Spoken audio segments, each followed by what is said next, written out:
Hello बच्चों, let's read the question. The question says the following two reactions are known. Fe2O3 solid plus 3CO gas converted into 2Fe solid plus 3CO2 gas, और इसके लिए जो delta H है enthalpy change है वो है -26.8 kilo joule. और जो दूसरी रिएक्शन है वो है FeO solid plus CO gas converted into Fe solid plus CO2 gas. Okay, और ये जो इसके लिए जो डेल्टा एच गिवन है एंथैल्पी चेंज वो है -16.5 kilo joule. Okay, the value of delta H for the following reaction.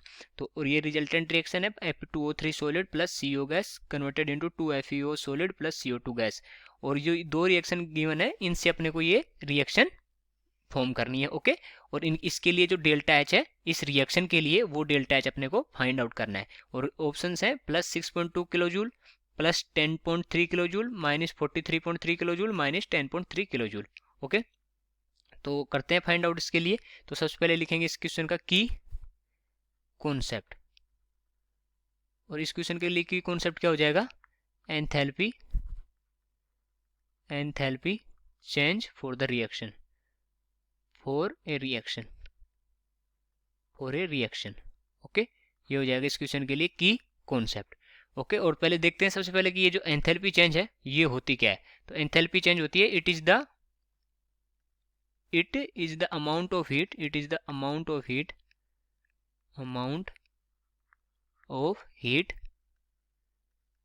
evolved or absorbed in a reaction carried out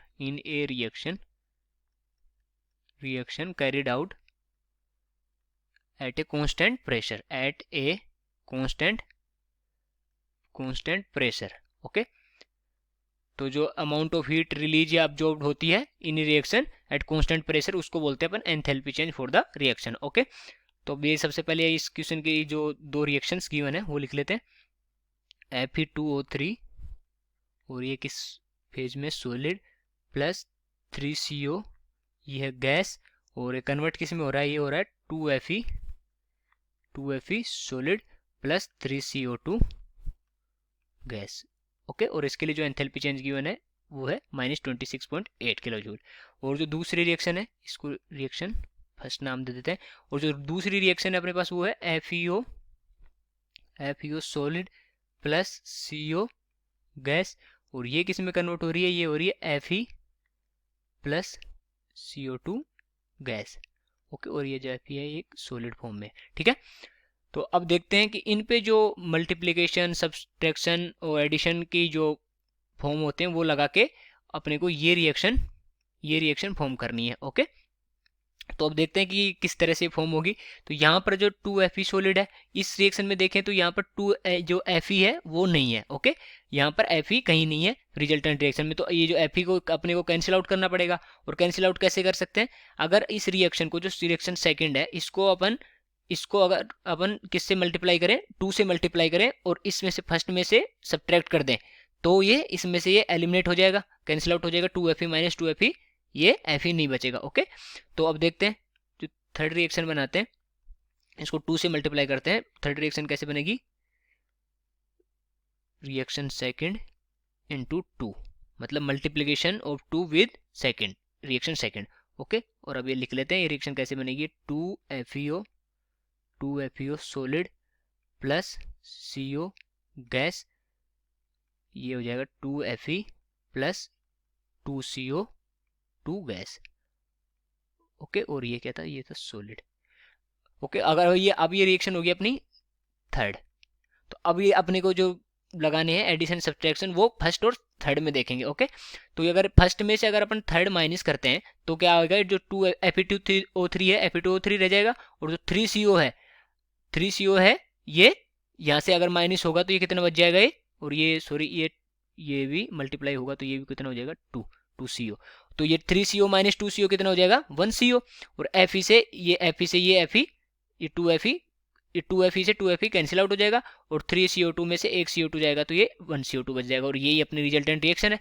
तो अपन लगाएंगे reaction first minus reaction third. Okay, अब इसमें लगाते हैं तो ये कौन सी क्या रिएक्शन फॉर्म होती है, वो होती है Fe2O3 Fe2O3 ये सॉलिड प्लस यहाँ पर 3CO में से अगर 2CO जाएगा तो CO गैस, और Fe2Fe से 2Fe कैंसिल आउट हो गया, और ये 3CO2 में ये अगर जाएगा तो ये बच जाएगा अपना CO2 गैस।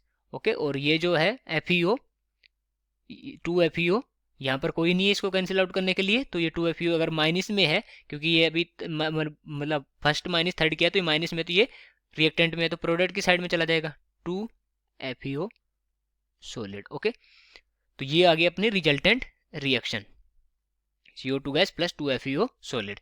तो अगर यही जो एडिशन सब्सट्रैक्शन लगे हैं यही इनकी एंथैल्पी चेंजेस पे लगेंगे। ओके, तो इसके लिए जो एंथैल्पी चेंज हो गई वो कितनी हो जाएगी 2 इंटू माइनस 16.5, और ये हो जाएगी अपनी 33 minus 33 kilojoule.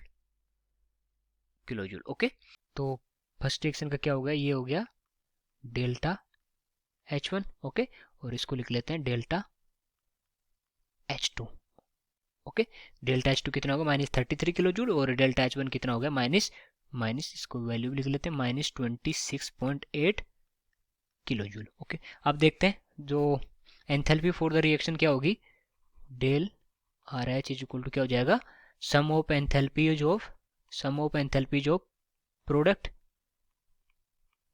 Okay, minus sum of enthalpies of change in enthalpies of reactant. Okay, ये हो जाएगा इसका फॉर्मूला। और अभी अपन ने देखा था कि ये जो रिएक्शन कैसे आई थी, कि जो first reaction minus 2 into second reaction, मतलब ये 2 इंटू सेकेंड रिएक्शन करके क्या आई थी थर्ड रिएक्शन। तो यहाँ से अगर इसकी निकालना चाहें del RH is equal to क्या हो जाएगा, वो हो जाएगा delta H1 minus delta H2। Okay, जो थर्ड रिएक्शन है इसका डेल्टा कितना, मतलब जो एंथैल्पी चेंज है वो कितना है डेल्टा H2 है। तो यहाँ से अगर वैल्यू पुट करना चाहें तो delta RH is equal to delta H1 कितना गिवन है minus 26.8। Okay, minus of minus 33 kilojoule. तो यहाँ से क्या आ रहा है डेल्टा RH की वैल्यू कितनी आ रही है, एंथैल्पी फॉर द रिएक्शन कितनी आएगी plus 6.2 kilojoule. Okay, plus 6.2 kilojoule. तो ये कैसे आई, क्योंकि अब ये देखा था अपन ने कि फर्स्ट में से अगर ये थर्ड रिएक्शन अगर माइनस कर दी तो रिएक्शन कौन सी आ रही है, ये वाली जो रिजल्टेंट रिएक्शन है वो आ रही है। ओके, तो ये जो इनके जो बीच में रिलेशन होगा एंथैल्पीज का वो ये होगा, और इसी से अपन ने इसकी वैल्यू निकाली है। तो कौन सा ऑप्शन करेक्ट हो गया यहाँ से, ए ऑप्शन करेक्ट हो गया। So I hope you understood it well, best of luck.